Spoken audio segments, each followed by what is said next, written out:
এবার বাজেটের মূল লক্ষ্যই হবে রাজস্ব বাড়ানো, এমনটা জানিয়ে জাতীয় রাজস্ব বোর্ডের চেয়ারম্যান মোহাম্মদ আব্দুর রহমান খান বলেছেন, কর ফাঁকিবাজদের বিরুদ্ধে কঠোর হবে এনবিআর।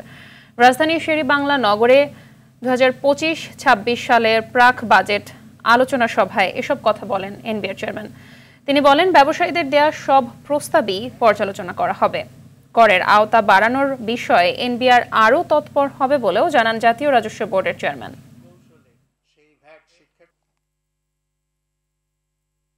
কমপ্লায়েন্ট ট্যাক্স পেয়ার যারা আছে তাদের অন্তত একটা সিগনিফিক্যান্ট পোর্শন যাতে গ্রিন চ্যানেলে মালামাল নিয়ে আসতে পারে, তার জন্য আমরা এবার বাজেটে একটা কাজ করার চেষ্টা করব।